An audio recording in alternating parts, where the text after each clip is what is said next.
अस्सलाम वालेकुम फ्रेंड्स, कैसे हैं आप? उम्मीद करती हूँ कि खैरियत से होंगे।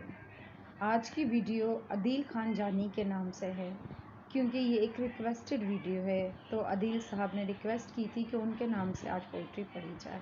तो अदील साहब, ये पोइट्री आज की आपके नाम पे है और आप जो है मेरे चैनल को सब्सक्राइब करना मत भूलें और साथ लगे बेल आइकन को प्रेस करना मत भूलें ताकि मेरी आने वाली हर वीडियो की आपको नोटिफिकेशन मिल सके। वीडियो को आखिर तक देखिएगा और जब वीडियो पसंद आए तो लाइक करना मत भूलिएगा।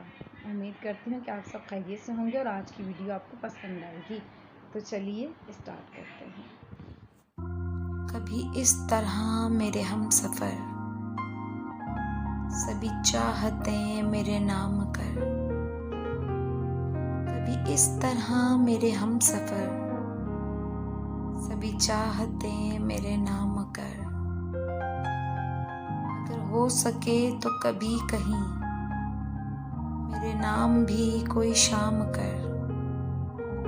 अगर हो सके तो कभी कहीं मेरे नाम भी कोई शाम कर। मेरे दिल के साए में आ जरा, मेरी धड़कनों में कयाम कर। ये जो मेरे लफ्जों के फूल हैं,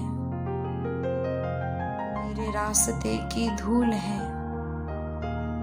ये जो मेरे लफ्जों के फूल हैं, तेरे रास्ते की ये धूल हैं। कभी इनसे सुन मेरी दास्तान, कभी इनके साथ कलाम कर। कभी इस तरह मेरे हम सफ़र, सभी चाहते मेरे नाम कर।